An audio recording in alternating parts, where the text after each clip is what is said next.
বিদায়ের পর্ব মানে তোরা কোনে যাচ্ছ? আমরা কোনো জায়গায় যাচ্ছি না, তাই এখন থেকে তো তোমার রাস্তা আর আমাদের রাস্তা তো আলাদা হয়ে যাচ্ছে। একবার তোমাকে সালাম করতে আসতেই পারো তো তোমার বুদ্ধি হবে শত হোক, তুমি তো শের আলীর নস্য পাহরি। তুমি যত ভালো হয়ে যাও, আমাদের উস্তাদ হিসাবে সারা জীবন তোমার শ্রদ্ধা ভক্তি করবো। বিষয়টা আমি কিন্তু চিন্তাও করতে পারিনি যে শের আলী তোমাকে 900 প্রহরীর চাকরির প্রস্তাব দিল আর তুমিও তার এক কথা রাজি হয়ে গেলে। আরে ভাই, চাকরিটা 900 প্রহরী না, 900 প্রহরী নাইট গার্ড। ক্লাস 2 এর বইয়ের মধ্যে তো সেরকমই পড়েছিলাম মনে হয়, কিন্তু শের আলী এত বড় নেতা করছে, ভাবলাম এটাই সঠিক। এবার নেতার শিক্ষার জোরটা বোঝো।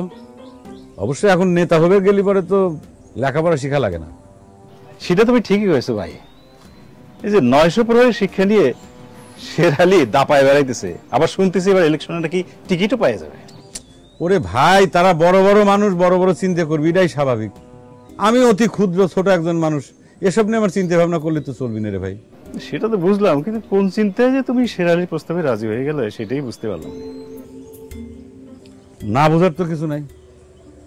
আমি যখন আমার কামটা ছাড়িয়ে দিছি, চুরি করা বাদ দিছি, আমার তো পেটে ভাতে খায় বাঁচা লাগবে, তাই না? সেজন্য এই কামটা নিছি। রাত জাগার চুরি করা ছাড়া তো ভাই আমি কোনো কাম শিখি নাই রে। সেজন্য চাকরিটা নিলাম, রাত্রিবেলা ঘোরাঘুরি করলাম। এই তুমি বিষয়টা যত সহজভাবে ভাবতে চাও। আচ্ছা, তোমার কি মনে হয় শের আলী খুব সহজ চিন্তা নিয়ে তোমাকে চাকরিটা দিছে? হ্যাঁ, শের আলী কি এত মহৎ মানুষ মনে হয় তোমার? ও ভাই, সে সহজ চিন্তা করুক না কঠিন চিন্তা করুক, এটা আমার ভাবনার বিষয় না। আমি ভাবতেছি অন্য প্রসঙ্গে। আমার বাড়িতেই তো এটা নিয়ে ঝামেলা হচ্ছে আমার বোনের সাথে। বিবি মনে খুব দুঃখ পাইছে, কোনোভাবেই সে আমাকে এই চাকরি করবে দিবি না। না খায় মরে গেলি বড়ও সে চায় না যে আমি এই 900 প্রহরীর চাকরিটা করি। তার কথা হচ্ছে যে আমি আমার বাপ দাদার মান সম্মান পানিতে ভাসা দিচ্ছি। তোমার বাপ দাদার মান সম্মান নিয়ে আমি কথা কব না, কিন্তু আমার একটা অনুরোধ, এই শের আলীর বিষয়টা তুমি অত সহজভাবে নিও না। তোমার উপর তার রাগ কিন্তু এখন আছে, সেজন্য বলতেছি তোমার কিন্তু একটু সাবধান হয়ে চলতে হবে ভাই। কে মনোরঞ্জন, ব্যবসার পরিস্থিতি কি? খুব খোশ গল্প হচ্ছে তাই না? চুলদারি বড় হয়ে গেছে, একটু খেরি করে দাও, দাড়িটা একটু শেভ করে দাও, কপ্প বাদ দাও। চেয়ারটায় বসতে যদি তোমার মানে যেতে না লাগে তো বসো, করে দেই। আসো, আলাপ কমাও। আমরা গল্প করলে পরে তোমার কি ট্যাক্স দেওয়া লাগতেছে নাকি? সমস্যা কেন? চুলদারি কাটো, সব দিক কান দিতে নাই। তোমার মুদির দোকানে আজকাল কাস্টমার নাই, যখন তখন আইসে বল। আরে আছে আছে আছে। এই মনোরঞ্জন, এই মনো, হ্যাঁ গেলাম আমি। জি ভাই। হ্যাঁ আচ্ছা আইসো। ঠিক আছে।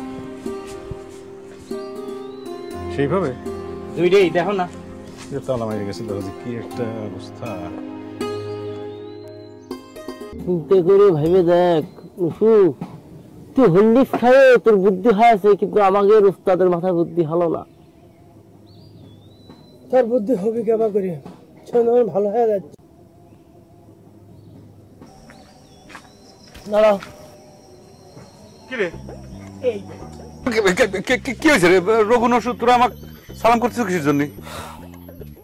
শের আলীর এই পোশাকটা পরার আগে বিদায়ের পর্বটা সারি নিলাম আর কি। বিদায়ের পর্ব মানে তোরা কোনে যাচ্ছ? আমরা কোনো জায়গায় যাচ্ছি না, তাই এখন থেকে তো তোমার রাস্তা আর আমাদের রাস্তা তো আলাদা হয়ে যাচ্ছে। একবার তোমাকে সালাম করতে আসতেই পারো তো তোমার বুদ্ধি হবে শত হোক, তুমি তো শের আলীর নস্য পাহরি। তুমি যত ভালো হয়ে যাও, আমাদের উস্তাদ হিসাবে সারা জীবন তোমার শ্রদ্ধা ভক্তি করবো। সেটাই, চিরজীবন তোমাকে শ্রদ্ধা করবো, চিরজীবন দিন তোমার কাছে ঋণী, কিন্তু কারোর কাছে আমরা প্রকাশ করবো না যদি তোমার বুদ্ধনাম হয়। দেখ রঘুনসু, আমি কিন্তু তোকে খুব ভালোবাসি রে। এই কথাটা যদি দুদিন আগেও কইতে তাহলে বিশ্বাস করতাম, এখন আর বিশ্বাস করতে পারতেছি না। যদি ভালোই বাসতে এই পোশাকটা হাতে নেওয়ার আগে যদি নিরীহ নিষ্পাপ সাহলের কথা তোমার মনে পড়তো, সেটা কিন্তু পড়িনি। আচ্ছা ঠিক আছে, যা হয়ে গেছে। এক কাম করি, আমরা তিনজনে মিলে এই কামটা করি, এই চাকরিটা করি, যা বেতন পাবো মাসে আমরা তিনজন ভাগ করে নেব। সরি এবং দুঃখিত, কোন প্রকারে আপনার এই রিকোয়েস্ট আমি নিতে পারলাম না।